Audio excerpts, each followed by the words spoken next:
Good evening and welcome.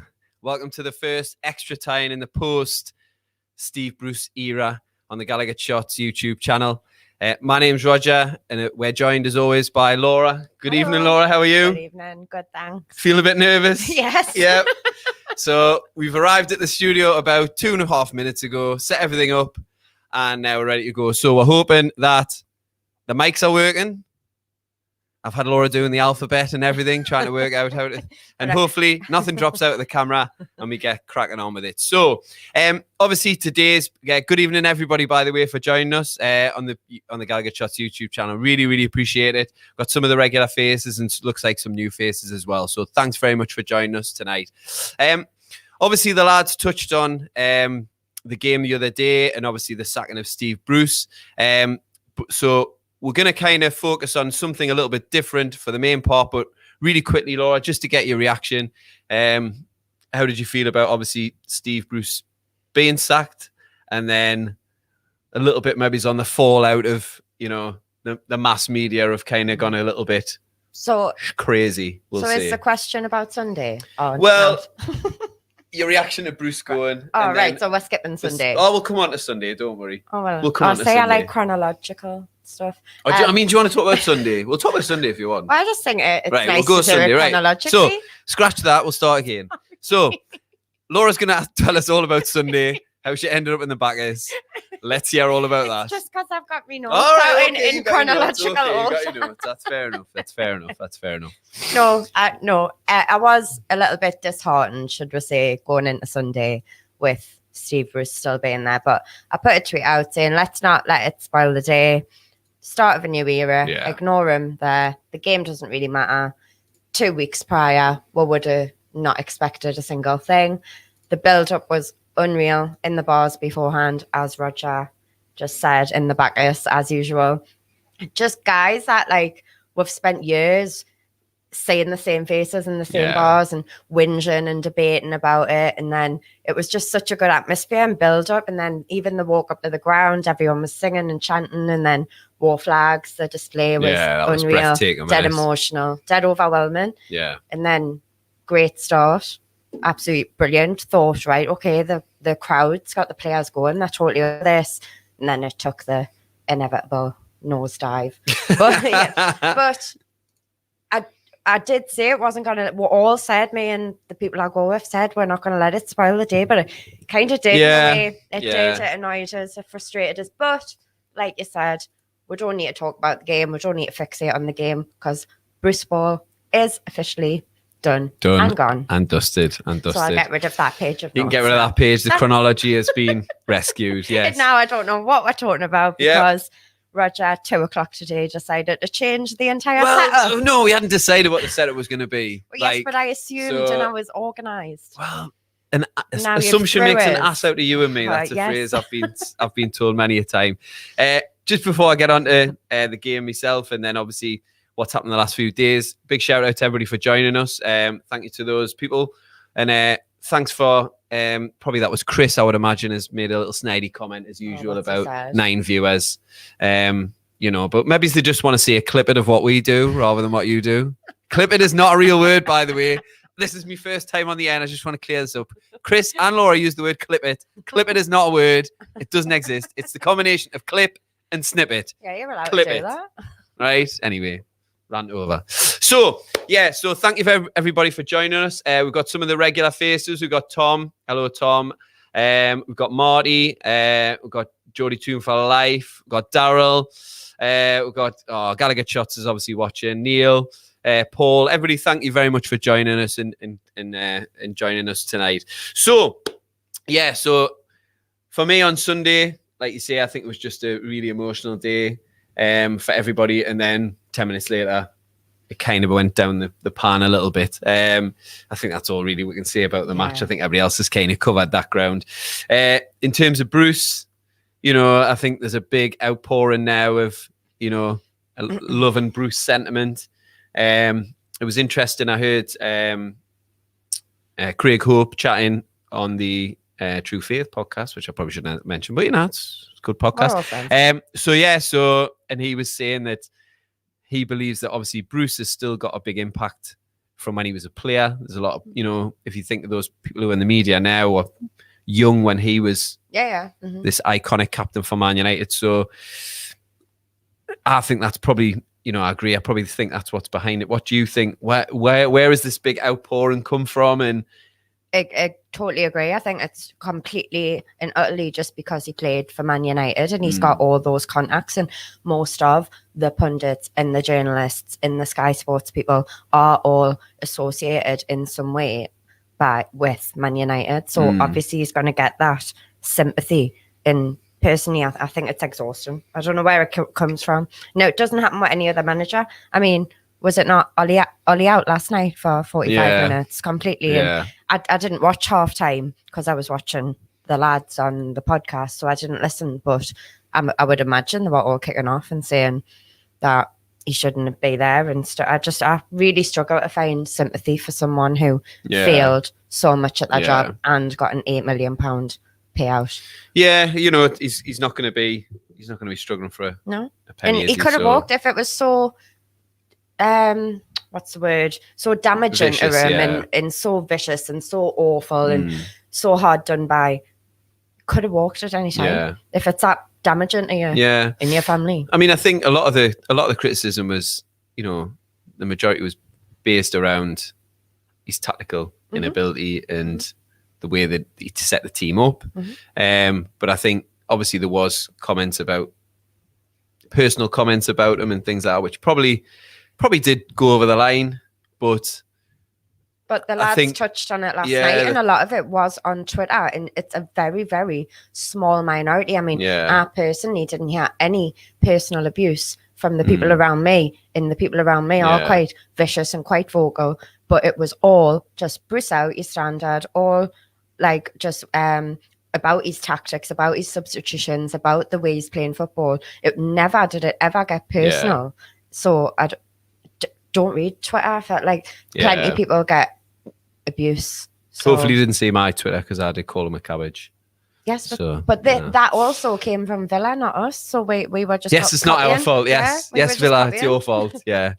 So obviously there's been the big furore around it, and obviously the lads have touched on in one of the previous podcasts. If you want to check that one out, or the YouTube videos about possible managers, it looks like possibly Fonseca is the man that they're going to go for a £6 million contract, but he's going to have to really pull it out the bag. I think there's a big job on, but he's got experience, he's got ability. So hopefully, and we'll back him to the hilt, hopefully.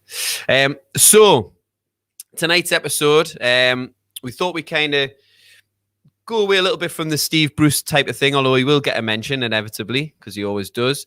Today we're going to do a tier list and we're going to rank the managers who served under our former leader, Mike Ashley. I haven't included, although he was in the picture, I haven't included Sam Allardyce because he inherited him. So I've gone people for who he appointed, but we can say where he go, although he doesn't get a thumbnail in the tier list. So I'll just show you the tier list. I'm very pleased with my ability to do modern technology here. I can't say it. So hopefully, if I pop this, there we go. You should be able to see the tier list there. Laura can't see it, but I can. But don't worry about that, Laura. It's fine. There's nothing about you written on there. I know everything normally is about you, but it's not on this. Oh, we're going to do that every podcast? Yeah, pretty much. Right. So, as you can see from the tier list, thank you, by the way, for some people who've had a go at it themselves when I retweeted it before there. And the lads from the GallowgateShots retweeted it as well. So, thanks for having a go yourself. So, just in case you needed any reminding, I'll try and do this with some chronology. There were 10 managers, both caretaker and permanent. One manager served twice, and that was Chris Hughton as a caretaker, and then he was installed, obviously, as a permanent manager. How many managers? He had 10. Ooh, I've got 12. Well, Sam Allardyce. Right. And then Hughton twice. Well, I haven't got Hughton twice. Oh, there you go. Oh, hey. Oh, dear. Maybe he's got Fonseca. Maybe he's coming back. Who knows? Oh, God. We'll see who Laura's... I've got Pearson twice. Oh, she's got Pearson twice. Although it wouldn't surprise if he had been, to be fair, he might have been manager twice. Anyway, so... so here we go. So we've got, obviously he inherited the great, and I said the great Sorry, Sam. He inherited the great Sam Allardyce, who didn't last long. And then his first manager was obviously KK, Kevin Keegan, brought back the feeling to the fans. Fortunately, Kevin Keegan walked away, and then we were left with Nigel Pearson on a caretaker basis. Am I doing the chronology right here, Laura? I know you're all for chronology. I think I've messed up because you threw this on us late. Ah, you see. I think I've messed it up. And then I believe we're going to go... what year we're on? And then I think we went Kinnear. Right. Yeah, I think we went Kinnear. Who have you got? Go through your list. Come on. Who's on your list? Keegan? I haven't got them in Oh, any you got sort this of right. order. So I've ranked mine. You reckon? But then I started off, and then I started chronology at about 11, 12. All right. So hold on. You're going to have a go at me for not doing the chronology of the match, but you haven't done your list chronologically. Yes, but like I keep saying, you This threw time this on it's us just- really late and I was Nah. at school.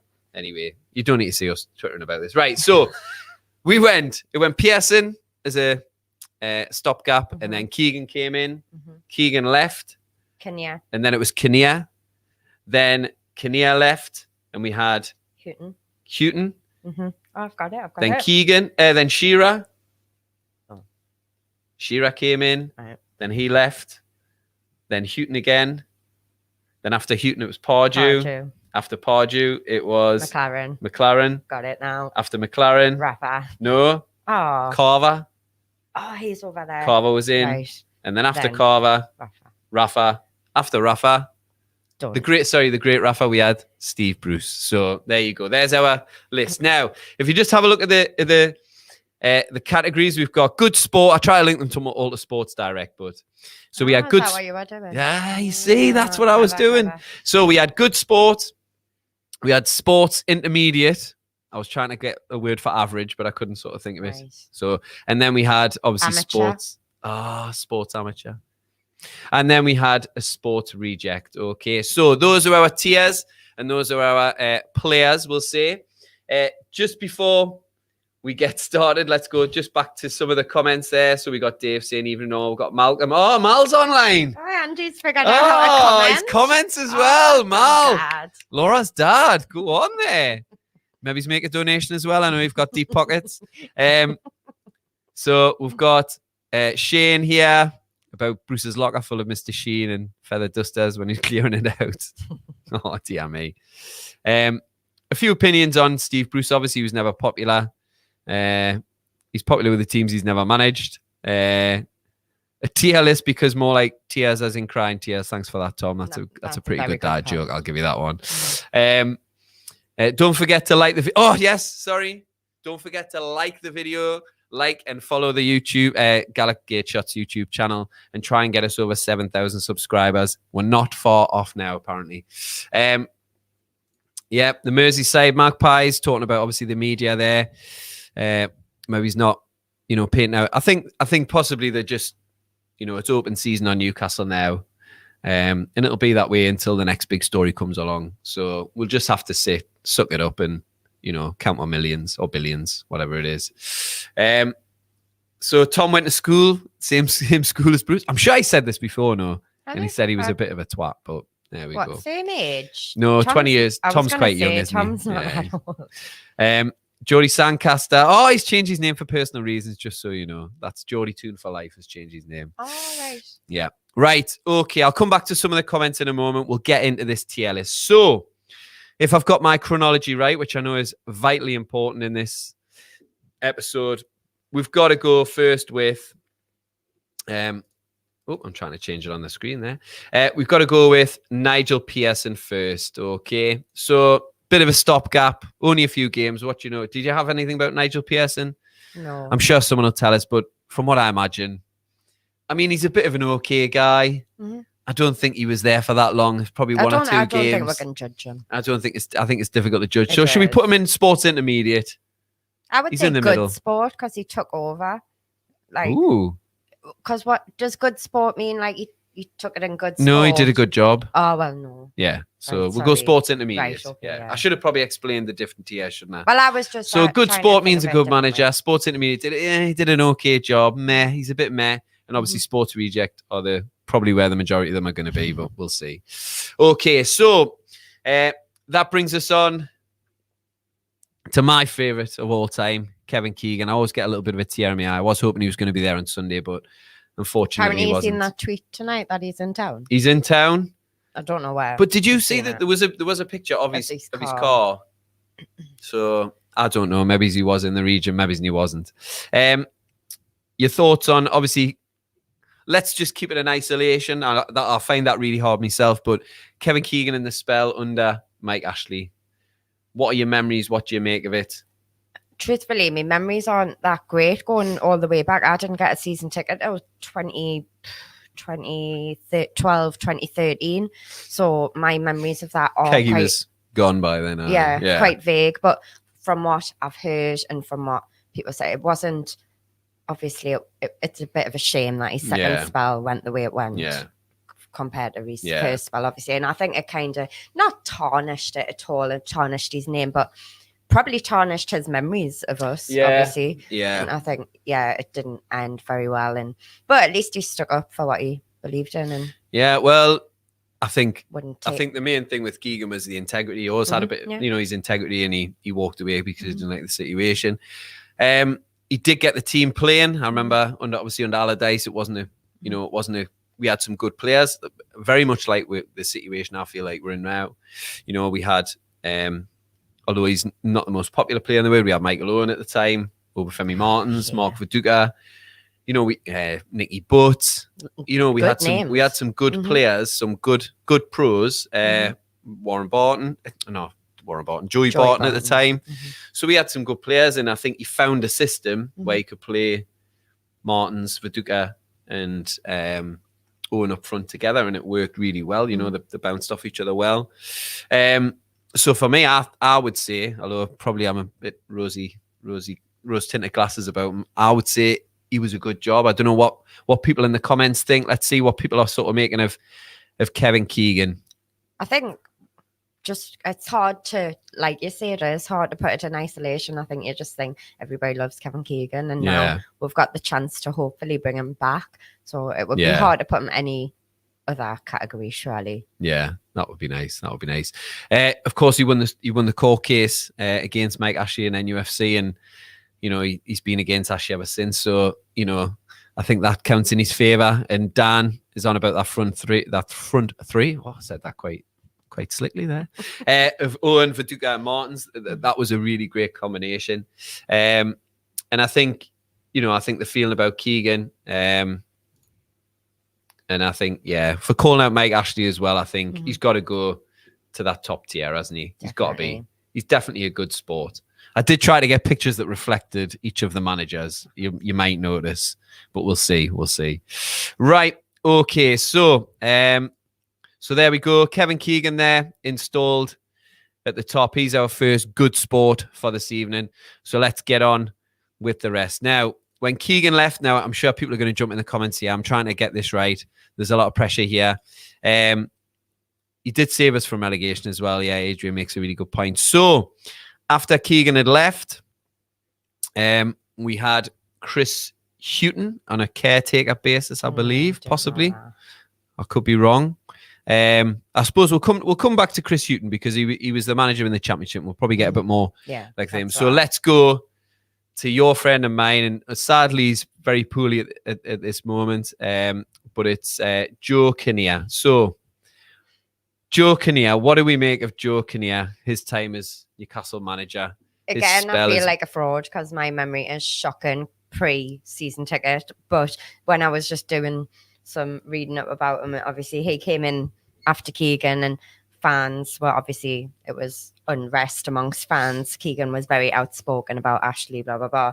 But the thing that stood out for me was I didn't realize. I knew he kicked off in the media, but I didn't realize it was his first media interview as soon as he when got he kicked there.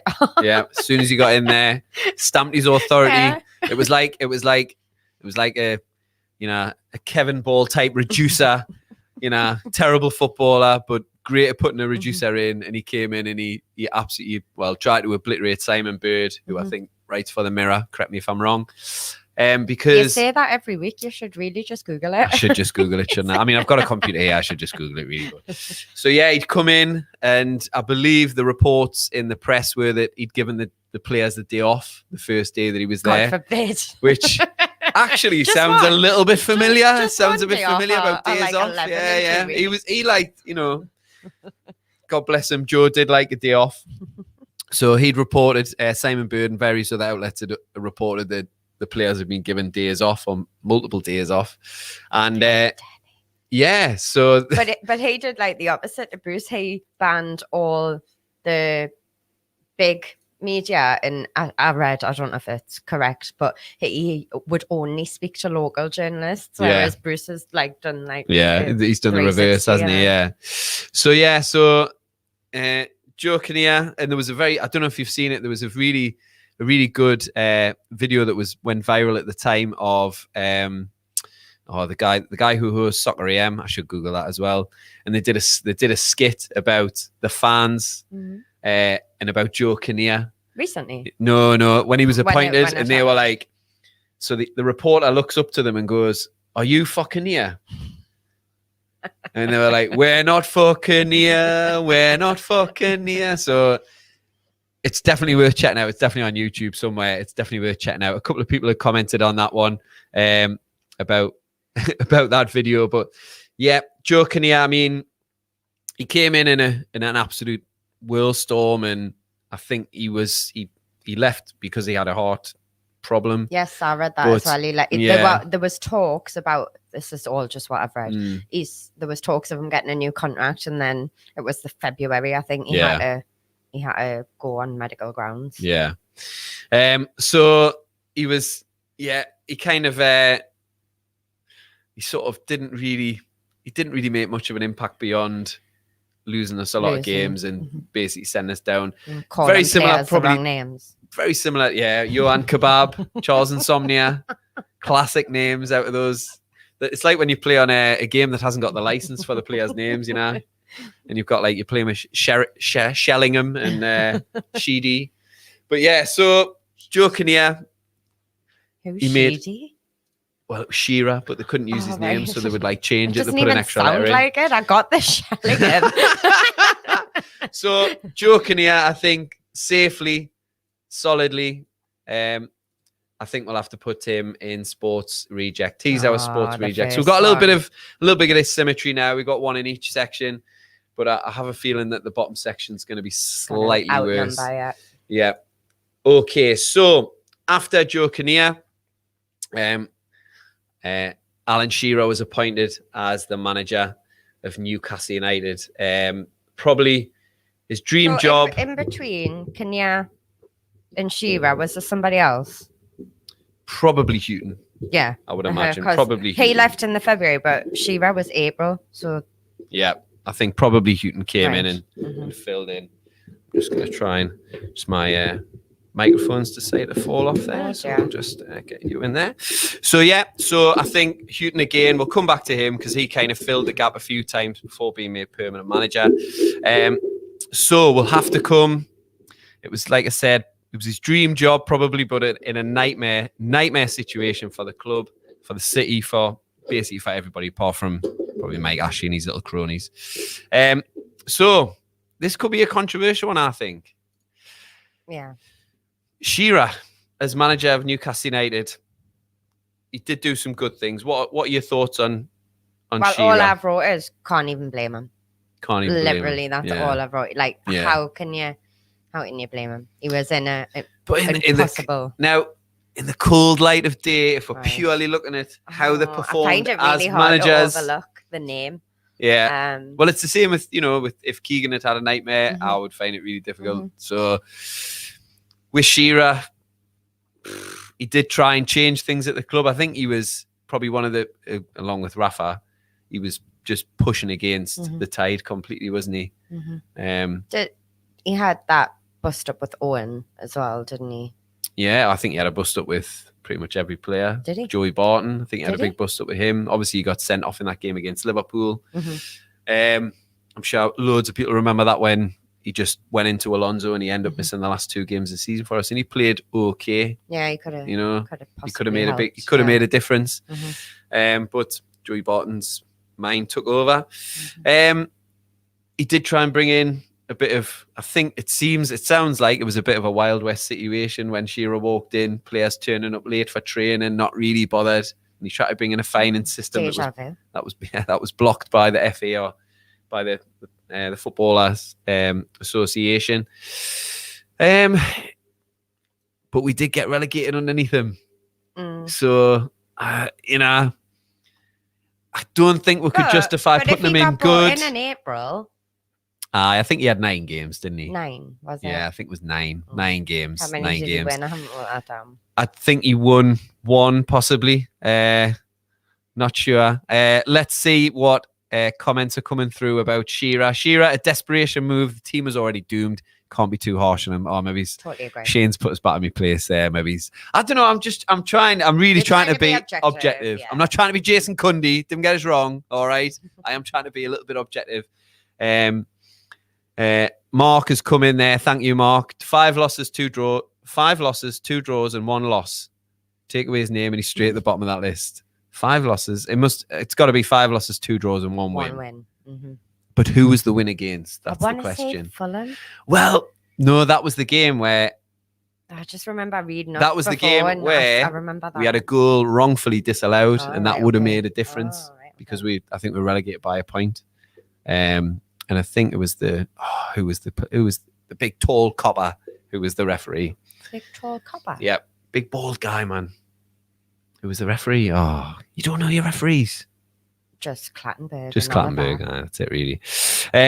Oh, yes, he must have beat. There you go. Thanks, Tom and Dave. He beat Middlesbrough. Yeah. Oh, I knew that as well. Okay. So, yeah, a few comments coming through. It was Borough. We should have beaten Pompey and Stoke in his run. The losses, though, most others on this list would have lost probably. So, Shearer. What you're going to do? It's your decision. In the cold light of day. Oh, am I gonna play it to the gallery? I can't put him in good sport. Right, I reckon in the middle. Right. Were you going to say you could put him in good sport? No. I was going to say you can't put him in reject because that's too harsh. You can't put Shearer as a reject. I should have put a better picture of him, shouldn't I? Really, although he does look quite handsome, you know. Right. We're going to go with sports intermediate. Although Mark will probably, I know what Mark would have done. Mark would have put him 1 win. Sorry. Our Mark. Yes, our Mark. Oh, that's yeah. But he likes a bit of ag, though. He likes a bit of ag. He likes to poke the bear a little bit. You know, you've seen the way he goes on with Decker. I think there's definitely some tension there. So Howard Webb, there you go, Ed. Thank you very much. Yeah, I know him. I saw Howard Webb in a gym once. Did you? Yeah. Which gym? It was in Leeds, in Horsforth. No, it wasn't in Hewitt. He's on the cross trainer. he had a copy of the Pink under his arm. He's like, all right. And he was like, carding people. It's like carding. It's good. It's pretty good. Yep. So definitely he's been confirmed. It's definitely Howard Webb. If Shearer was in Dan's, you see, if Shearer was intermediate, then that bodes well for the world's greatest coach. I think we're referring to John Carver. So I don't, I might put him in sports reject, Right. On your head, be it. Carver if you purely look at the record, right? If you purely look at the record. Yes, but if we're going down that road, then you've got to do the whole Rafa Bruce thing. If you're purely looking at the record, then. Ooh. Do you know what I mean? Yeah, you raise a really good point. Thank you. That is a good point. And we argue this a lot. I mean, I don't really think that it was necessary. Like, you know what I mean? I'm not like, I'm not your brother. Bruce. Like, yeah. So stars Brucey. Jesus Christ. Right. So, well, the artist formerly known as Jody Sancaster says Shearer has to be in the bottom. So I am going to put him there. Mm-hmm. I am. It doesn't feel right. I'm going to come back to it. Because we'll have to move on. So we've put Shearer in the bottom in a sports reject. Maybe I should have had like 4 tiers and I could have put him in a.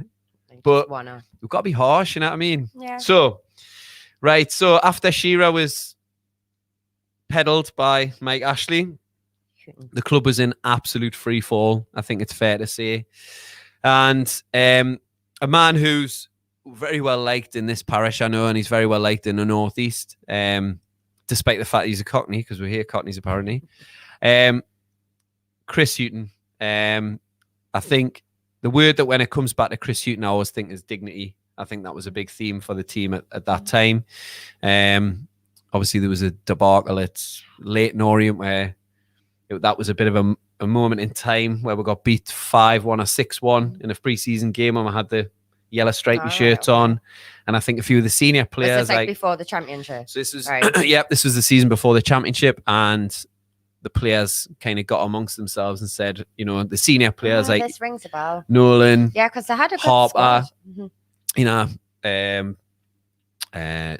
Smith, Barton, all, you know, those sort of the players committee, and basically said, if you don't want to be here, do one, you know, like, because that's not acceptable. So then we had like, I think it was Habib Bay left and Martin's left and all the, you know, those players who were kind of, they weren't in it for the long haul. They all buggered off. And who did he bring people in the championship season? Yeah, he got, I think it was Wayne Routledge signed. I think we signed later on. We signed on a free from Germany. We got Peter Lovenkranz. Decent. Yeah, like well thought of player. Yeah, and definitely, you know, I think Jody Toon for life, or the Sandcaster, definitely says top class gentleman. I think we can all agree with that. So that's a season we got like 102 points. Well done. Oh, you didn't even see Dan Whitten's comment as well. 102 points. Well done. Yeah. Now I don't know whether Gallowgate Shots, whether that's Chris, whether he's saying that it's Chris Hughton that should be top, or whether it's Shearer should be top. I'm thinking it's probably going to be what's he said, just he should be top. Top, end of discussion. So we've got Robert Lee joining us. Hopefully that's the real Robert Lee. That would be amazing. Imagine it's actually Robert Lee. Like the Robert Lee. Doubtful. Scored a goal on ITV, Robert Lee. I think it's got to be, you know, Chris Hughton. He pulled the team together in a time when it was absolute shambles going on. Brought the team together, you know, were absolutely, like you say, 102 points, motored through the league. And he's got to be top, hasn't he? He's got to be. Yeah. I don't think I went to a game that season, but I just remember it was like, I was quite young, and it was the time when like I was out every weekend. I just very fond memories of watching it in the pubs and like always winning, like happy times. Even though I know it was the championship, but just winning, winning games. Winning games. I think Hughton, he's got to be up there, hasn't he? He's got to be at the top of the tier list. I think there's no real disputing that. Well, very sad to see him go. I actually have, because Chris warned us that I had to get the stats, and I did. Oh, go on and get some stats. Throw some stats. Hughton had a 59.4% win. He won 38, drew 11, lost 15. So that's pretty decent. Yeah. I think, well, Shay makes a really good point. I think it's worth discussing it. You know, he says Chris Hughton about being probably arguably one of the most important managers of Newcastle's history. Do you agree with that? Do you think that he's... For what reason? Well, just because the club was in absolute free fall, you know. I think we could have done what Leeds have done, what Sheffield Wednesday have done, what Sunderland have done, and just absolutely spiraled and gone down the pan. Controversially, does Mike actually deserve any credit for sort of making sure that team stayed together to get him up, or do you think he was just thinking about his pocket at the end of the day? Just thinking about his pocket. Just needed them back up. Yeah, I think that's right. So, I think Mark, we've got full agreement, and I think next we've got the man who, if he was chocolate, he would absolutely eat himself. Famous for his dupe, famous for headbutting. Famous for a lot of things. Famous for photos with girls in nightclubs. Were you one of those? Were you ever photoed with him? You must have been, surely. No, I wasn't. That was prime going out time. Come on. No. Honestly. Oh, I'm disappointed. I'm disappointed. I do know someone that met him on a train, and I'm sure she said he was nice, but definitely loved himself. Yeah. By it, like Creepazoid, Mhm. Creptile. I think Pardew, he does split. I think if you just look at, if you focus on his whole career as Newcastle manager, and like Dan saying there, up to the Benfica quarterfinal, he would be up there in top. After that quarter, It's like a to the tale of two. periods of his yeah, management uh-huh, period. Yeah, definitely. I controversially have put him like, when I've ranked them, I've put him like third on my list. Like, I mean, it's damning with faint praise, isn't it? Because it's not an illustrious list of managers. No, but it's not. you're But he absolutely right, gave me personally, I got my season ticket. Yeah. The season that he went shit. So it was your fault. Yeah, I missed the good times. So there you go. I totally blame myself. I missed the whole Europe thing. Yeah. And then got a season ticket. And yeah, so he did bring a lot of good times. Yeah, he did. Europe, etc. But then he brought a lot of. Is he an example of another manager shafted by Mike Ashley? Because obviously when we finished 5th, there was an opportunity there to kick on. And we're saying, I believe, Vernon and Anita in that window. Didn't really do much, and then we had to sign Sissoko and those players in the January to try and basically save it from relegation, which is kind of the situation looks like we're going to be in this season. So yeah, I would agree. There's a few people actually saying he should be on the top tier, and I think there is an argument for that. I wrote down here, it was quite interesting. In 2010, Pardew hinted that we would sign David Beckham. Is that right? Oh my! If he did, I think he would have lost a lot of mirror time. You know what I mean? Yeah, that's true. We would have been late getting out on the pitch because the pair of them would have been scrapping over who got the last splash of dupe and who got the last bit of brill cream in their hair. A lot of talking points. Yeah. Still at this. Yeah. Well, he does. The headbutt. Yeah. The 4-4 Arsenal. Yeah. Like he did bring me like a lot of the best times I've got as I think Newcastle. He has that reputation at a lot of clubs though. He seems to do well for a couple of years and then I think his limitations are then shown. Him, that's just as far as he can go. The nature of that type of manager, I think. So let's go just to the tier list really quickly. To some comments. So the Sandcaster there, middle for Pardew. We've got somebody here from County Wicklow. Hello from County Wicklow to County Wicklow. I'm gonna say, because it's got county, I'm gonna say it's an island somewhere, but I'm sure Saucy will tell us where on earth he or she is. Pardew, we've got the top or middle, surely. GallowgateShots, comparing to other managers on the list already, then he has to go top, surely. Who said that? GallowgateShots. That's Chris probably sitting at home there. I don't want to. I'm gonna ask because I can't actually remember what. There was a lot of protests and all that towards the end of his reign, but what then persuaded Ashley to sack him? Was it like the fans? He didn't. He quit. He quit. Oh, did he went to Crystal Palace. Yeah. Right. Okay. But I suppose it's why quite. Why was he allowed to go and talk to them? Like, I think because things were. This is tip of my. He'd given the 8-year contract, and then Palace came in and which said, is a brilliant story. "Should we buy you out of that 8-year contract then?" So Mike Ashley was like, "Cha-ching!" You heard that story? Yes. Oh, yes. On Under the Cosh from it's my favorite. Woodman. Yeah. Brilliant story. Check it out. So, just to kind of go a little bit more current and topical, I suppose. There's been a lot made, obviously, about the treatment of Steve Bruce in the local press by the local press, and I would argue that. Oh, this rhymes. I would argue Alan Pardew, possibly, maybe it's not the personal stuff, possibly, because I don't think Pardew was as abrasive towards the fans in his press conferences. No. I think he was just very. Who did he used to blame? He used to blame like Notting Hill Carnival and stuff like that. He blamed for losing down London. Yeah, Like random things. Yeah, not like the fans. So I remember front page of the Chronicle, P45 for Pardew. Yeah, so. Maybe because he wasn't local, he didn't really give a shit and didn't take it too personally. Whereas I think Bruce maybe takes it personally. Yeah, possibly. Doesn't have a son kicking off on Twitter every 5 minutes. Possibly. But I remember the part because it was the first year I had a season ticket. I remember it being absolutely so hostile. Maybe because I was new to St. James's ish. Like I'd been to games in the past, but not regularly every week.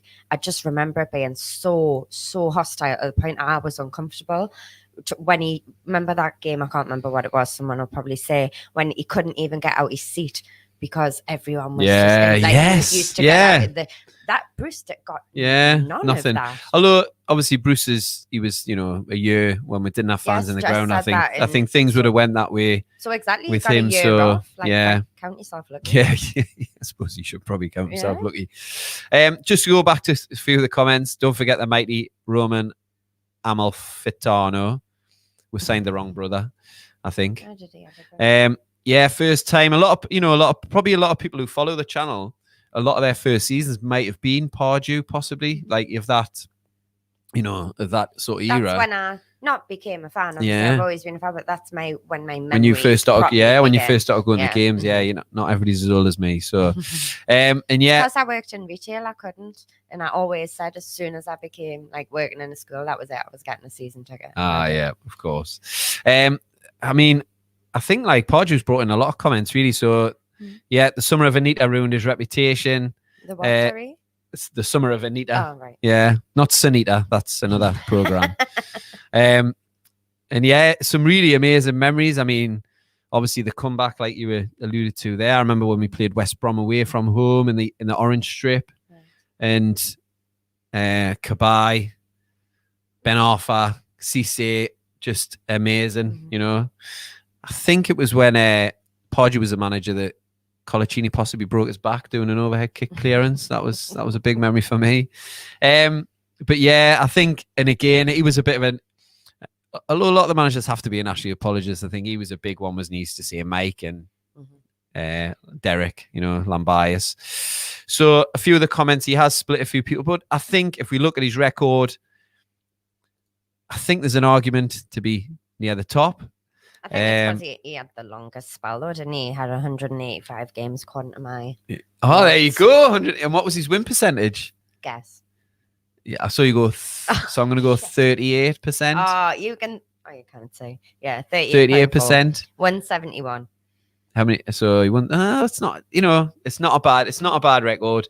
It sounds like El Grande Salmon's having a go at me now. To be fair, it sounds a bit like he made quite of an impression on Roger. He did...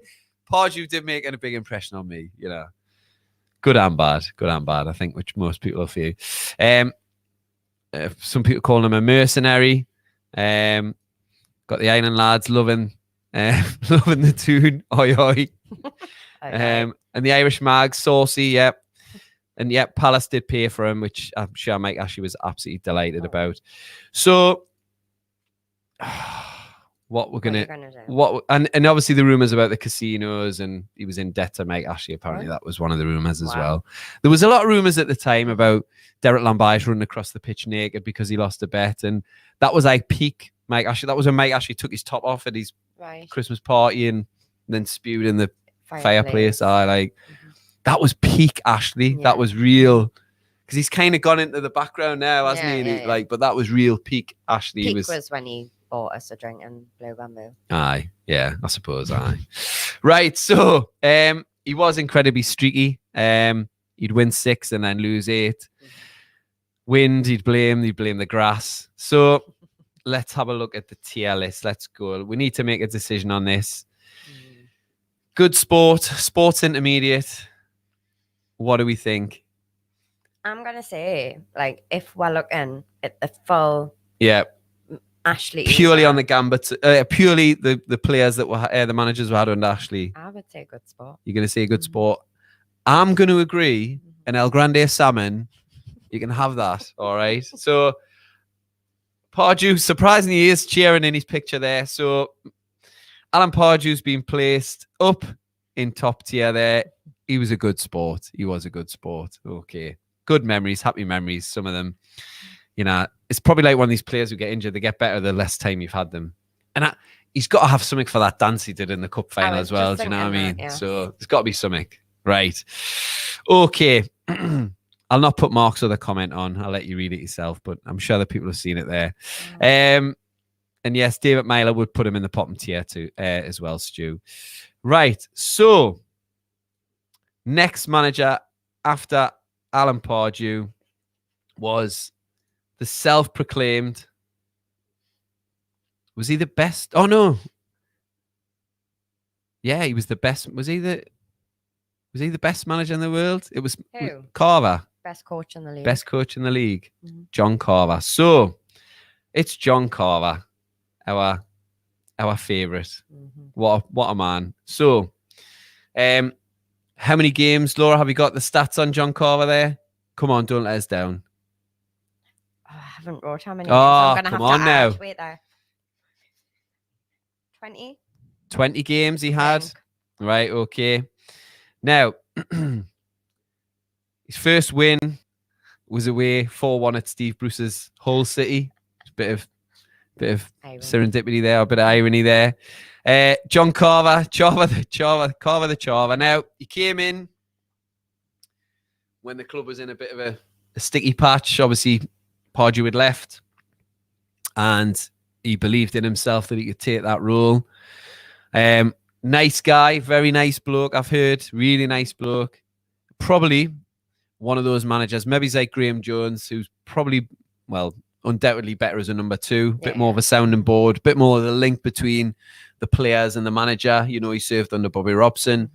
But maybe he didn't have the authority or the nous to, or the separation. Maybe he's from the players to make a good manager. I think, you know, there's some comments coming through. Reject, Carver, one below the bottom tier. Oh, that's a bit harsh. The horse that got punched had more fight in him than Carver's team. Although under John Carver, we did get a massively iconic moment in the history of Newcastle United where you're waiting for us. You think I'm going to do a joke now, don't you? Yeah. Last game of the season, West Ham United. Howie. Jonas Gutierrez scoring that goal. Was Carver? Carver was the manager then. Yeah, Carver was the manager then. So he gets a small, maybe he sneaks onto that third level. There's not a level below, but he gets some credit for that game and for that moment in the history. Don't forget to like and subscribe. I've been told. So yeah, he was a poor man's Terry Mack, I think. A lot of people would agree with that. So John Carver, I think we've got to go. Reject. He's got to go bottom tier.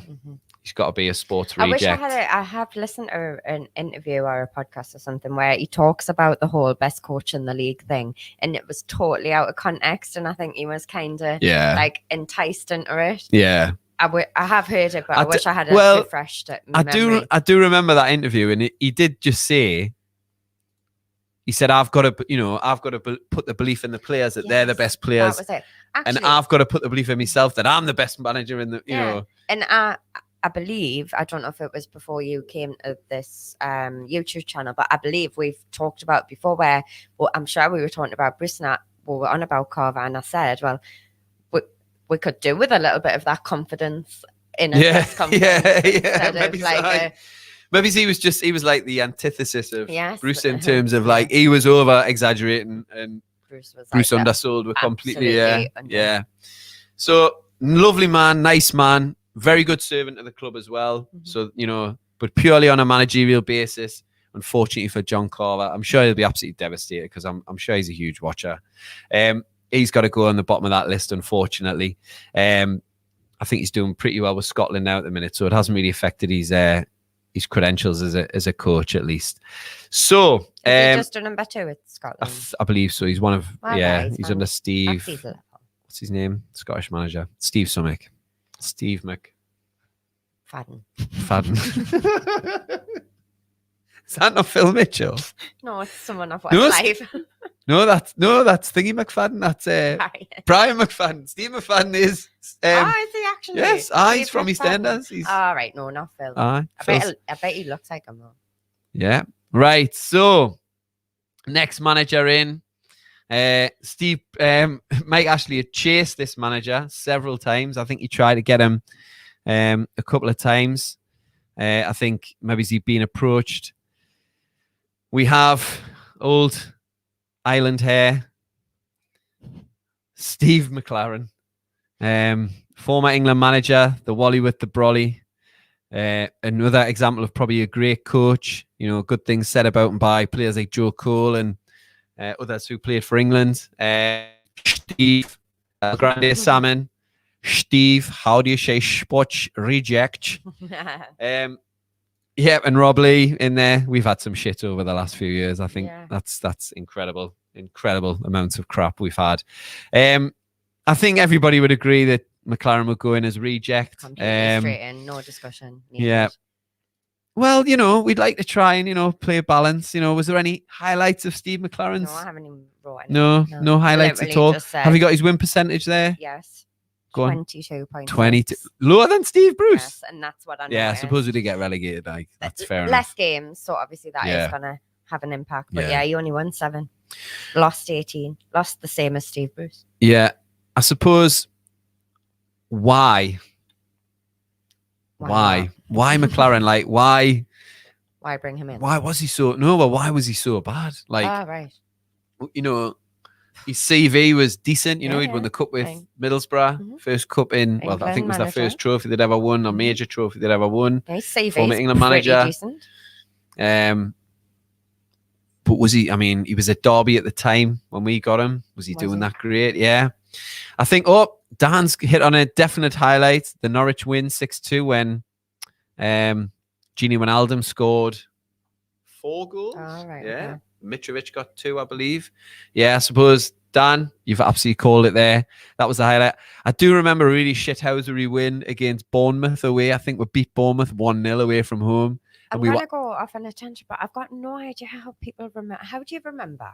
Like, I was a big fan. I'm a very sad man. I have got no idea. Yeah, we absolutely looked that game. Yeah, away at Bournemouth in the white strip, the Wonga white strip. Right, yeah, I remember. And we absolutely looked it. I think possibly Perez scored, maybe it's Mitrovic. But yeah, we totally looked out in that game. I can't remember any other victories. I could barely remember the Norwich one. Well, it was only 7. Yeah. So McLaren obviously had a frosty relationship with Craig Hope as well from the Daily Mail. Yeah. You remember he chased him out. He stormed out of the thing and he says, I've not got an agenda. You're the problem, like. Craig Hope went yeah, off it, didn't he? Yeah, he did. He did go off it. Why didn't it get that heated with Bruce? Well, because it was maybe Craig thinks that most of it on video. Well, I mean, I would back Steve Bruce in a fight against Craig Hope. Like, would you? Oh, absolutely. Is Craig Hope not really tall though? He's tall, but Steve Bruce is Steve Bruce. Boosh, I seen his nose, man. He's not bothered. Bosh, stick it straight in there. Yeah. So McLaren, I think it's very clear for everybody. He's definitely got to be down there, rejects, right near the bottom. Romford rejects. Remember that? The Romford rejects? Absolutely not. No. Right. It's like so a program on CBeebies. CBeebies, the Romford rejects. Any fans of the Romford something. rejects out there? Laura's got your back. Don't worry. Okay. So yeah, Sunderland. I mean, there was a particular game. Sunderland, we got beat. Really, really, insipid performances. But Chris raises a really good point. That squad probably in the last 10 years in Newcastle, looking at some of those players, we had some good players in that squad. Yeah, best on paper. Yeah, best on paper probably. And he just got it so badly wrong. And then after that, his kind of career really sort of went back down the toilet. I think he went back to Derby, spell at QPR as a coach. And then, can you remember when he was commentating on the Iceland game in either the Euros or the World Cup? So he was working for Sky. I don't know if people remember this, but Steve McLaren was working for Sky, and he was obviously Sky don't show the England major competition games. So they had him in the studio, and he's watching the game. And I believe that I think it was a 2-2 or 1-1 or whatever it was. And they went to McLaren. He said, England are going to get through this. All they're doing is knocking it along. They're doing this, they're doing that, and the other. Iceland have got a throw in now, and they've thrown it, and that. Oh no! Was and that it was like Sky live on Sports? it, and you see Steve McLaren's soul leave his body, and like he's like, it was like on like Soccer Saturday. Yeah. Always as well as the in the studio, Joe yeah. Kinnear, as well as the Joe Kinnear video, go and check that one out Yes, if you've I not have. seen it. It's I an do remember absolute that. classic. See, I would never remember that off the top of my head, it's an but now absolute you've said classic. it. Absolute classic. So I think Steve McLaren, there's no argument. He's bang in that sports reject. I think maybe very quickly towards the end, we might even say which of those is the top and which of those is the worst of the worst. So we'll see there. Let's go to our next manager was the mighty, the great Rafa Benitez. So Rafa Benitez, obviously, we've touched on the fact that him and Steve Bruce's record is identical. So, we could be splitting hairs here, but Well, according to mine, it's not. Right, go on then. Hit us with some stats. Now, maybe that's when they've taken out his time in the Premier League, time in the Championship, possibly. I think I seen a message saying that, because what I took it off, and you would have seen it. It was a tweet on Twitter, and it wasn't even the Ashley era. It had Rhoda on it and everything, and I just took it from a tweet. In his Rafa's is 42.5. And Bruce's is 33.3. So why is his? Yeah, maybe he did take him out. Yeah, Shane Saunders has absolutely nailed what McLaren did in that studio. By the way, they've responded perfectly. They've only got the big boys, Sigurdsson, and that was it. Yeah, that was it. Absolutely nailed it. Well done there, Shane. Good man. So Rafa won the championship and then had the defense. The best I've ever seen it. I think it's really difficult to disagree with that, isn't it? Yeah. Again, quoting Craig Hope. God, he's getting a few name drops today. He said he left Bruce with a defensive wall, and Bruce has left a pile of bricks behind. I think we're so well drilled. I don't think I've ever seen a Newcastle team as well drilled as what Benitez. That's what Rafa does, and that's why he what's that word? He splits a lot of opinions from players, essentially. Like, I know, I don't even really want to talk about them, but the pundits at the minute, the Carragers, even like the Gerrards have come out and they don't particularly like him, but they said he had them playing the best football they've ever played. I think it says a lot about those, the players, like say, John Joe Shelby won't like Rafa Benitez. No, he didn't. He come out and he said that. He openly said, I prefer training with Bruce. Yeah. Well, that says an awful lot. Because he only has to train 2 days a week, unfortunately, Controversial, but probably, Jake Houghton in the championship shits all over Rafa's. His record shits all over Rafa's. It does. Yeah, it does. It's hard to disagree with 102 points. Yeah. But yeah, I think. But did we have that full on drama of the last day, which is like one of the best days I've had? Yeah, when he won the championship. Yeah. So I think there's very, very little debate about Rafa Benitez to be had, surely. Unless you spoke to one of my dad's friends in the backers who would have a lot to say about this. Yeah. He was a total non-Rafa fan. Yeah. El Grande Salmon, always controversial. As much as I love him, he did buy some utter shite. Yeah, the keeper from Belgium. That was terrible. Who? Matt Sells. He bought Ashraf Lazar. There you go, you see. Somebody did make a comment. He should be on the top tier, Shane, because of the job he did with Diarmi, how he dragged those performances out of him. I remember Diarmi absolutely bossing Paul Pogba when we beat Man United. Right. When I think was it Lejeune scored a header, or was it Matt? Oh no, Lejeune knocked down for Matt Ritchie.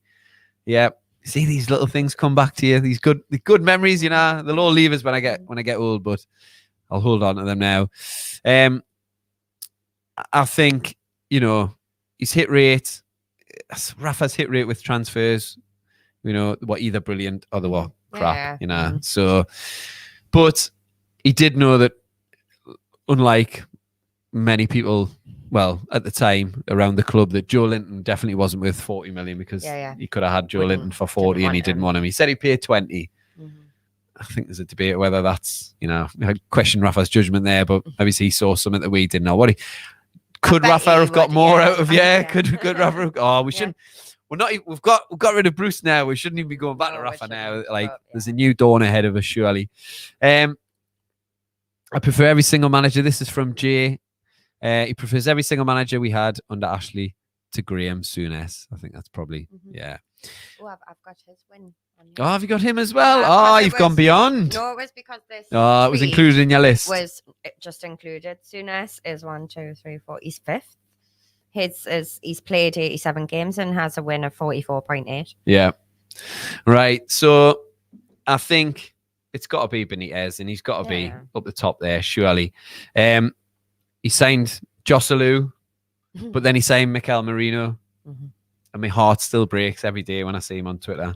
You know, I unfollowed him. Did you? Ooh, you are spiteful. No, I just didn't want to say. Oh, because you were emotionally upset. Oh, I'll take that back. Oh yeah, it wasn't like a bitter, well, yeah, it was bitter. You were a bit bitter. Yeah, it was bitter. Yeah. Bitter bitch. A bit, right? Okay, so Rafa Benitez firmly in the top there. I don't really think there's any argument about that, but I'm sure there's always somebody to argue with on Twitter. So, act as if you think not. Maybe it's not. I shouldn't probably say that. Yeah, yeah. I've opened the window now. Right. Okay. So, coming to our final incumbent under Mike Ashley was Steve Roger Bruce. Got to get the name in there. Do you know what I mean? There's not many Rogers about. There's probably a reason for that though. So Steve Bruce, Laura, without being personal, without getting offensive. Reject. Full stop. Yeah. Yeah, I think it's going to be a bit of a landslide. Shall we just stick him in there and just be done with him?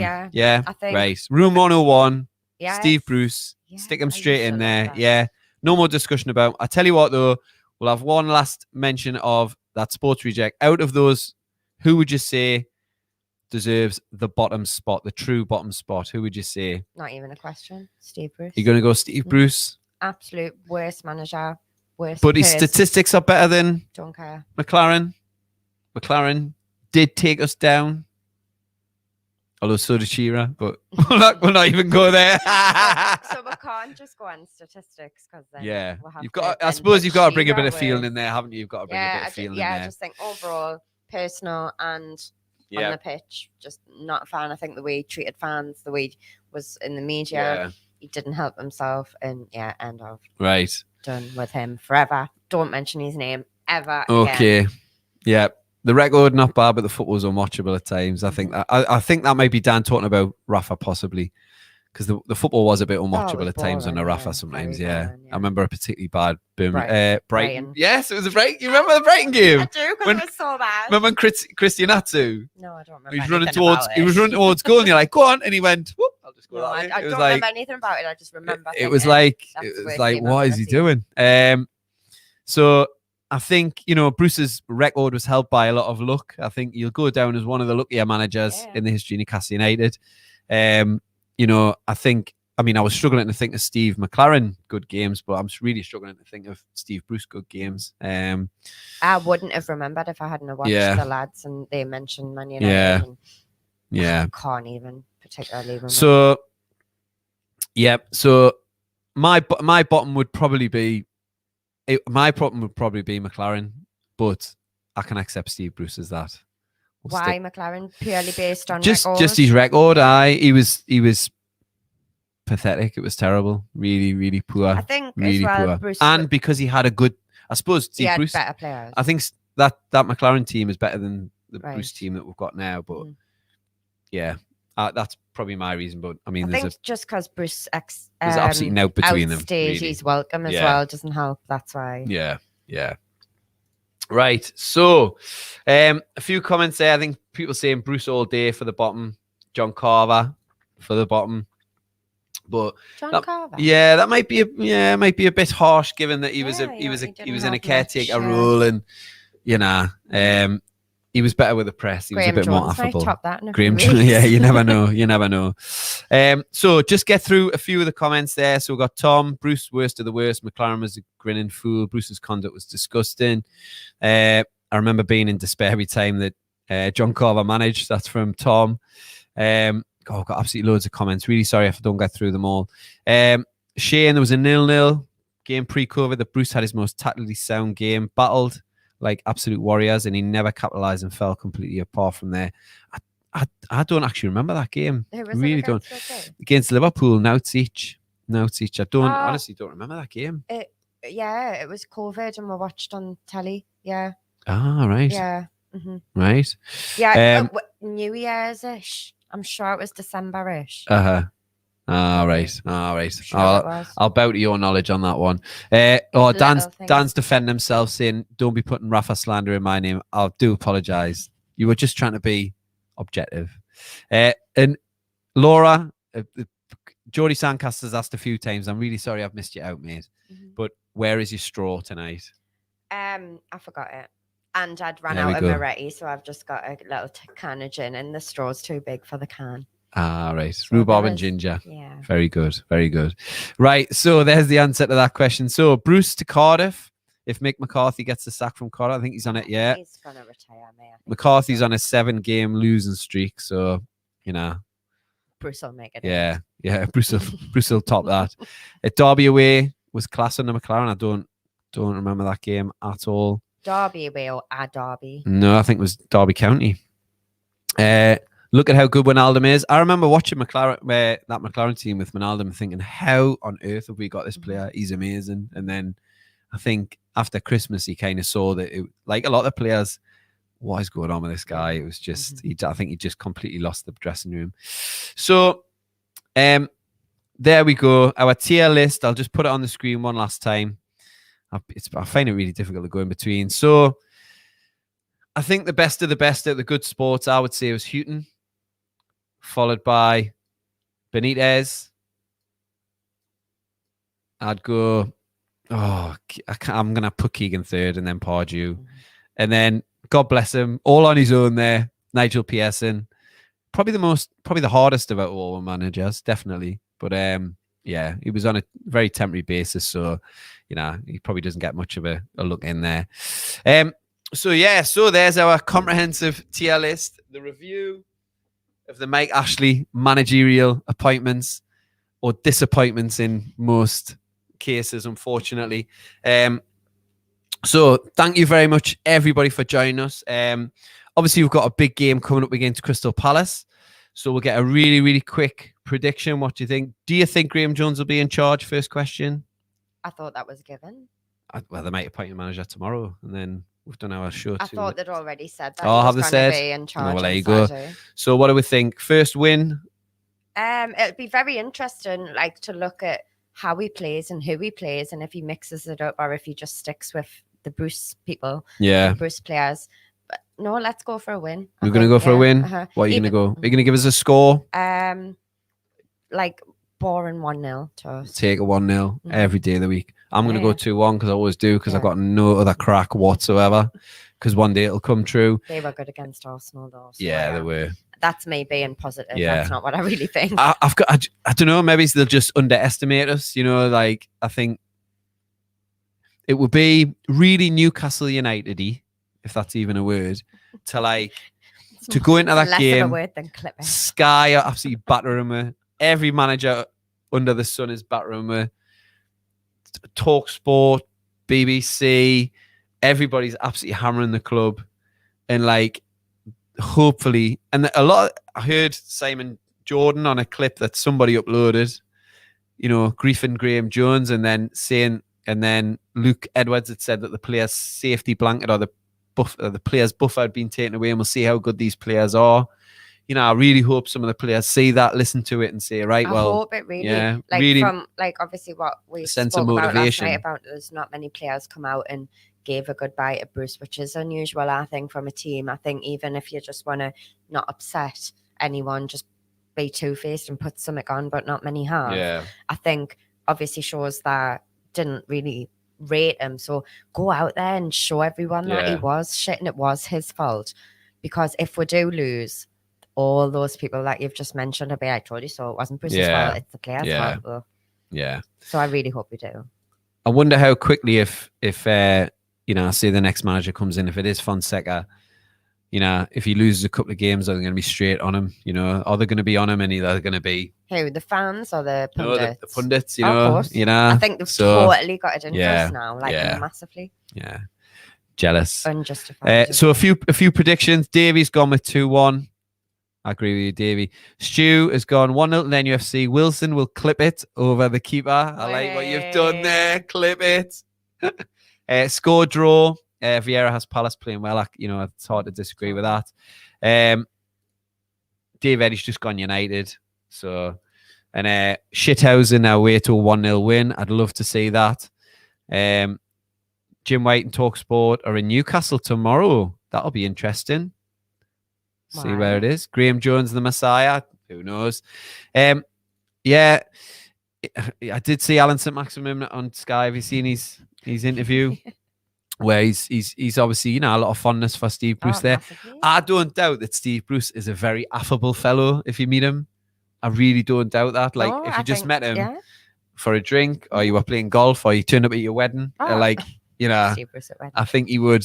I don't dispute that for one moment. I think he is probably been amazing with St. Maximum and brilliant. And like Willock with as Joe well, Willock possibly, loves him as well, and Shelby, and they all probably really like him because he's let them get away with complete murder. Yeah, he's a bit of a supply teacher, isn't he? Yeah, a bit of a supply teacher. So I think I'm going to go 2-1.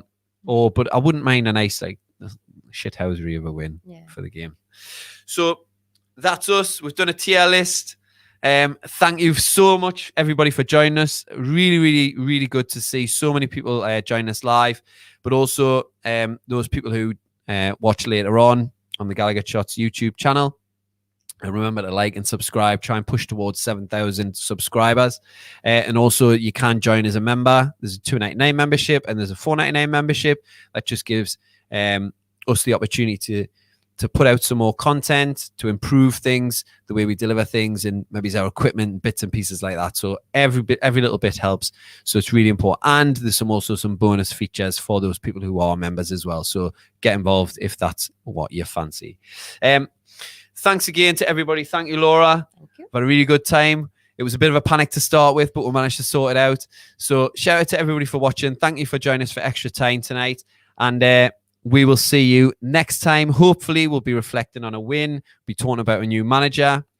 But for now, we'll see you later. Have a good weekend. And hopefully, the Mags will get a win for Graham Jones, now known as the Messiah. So see you later, everybody.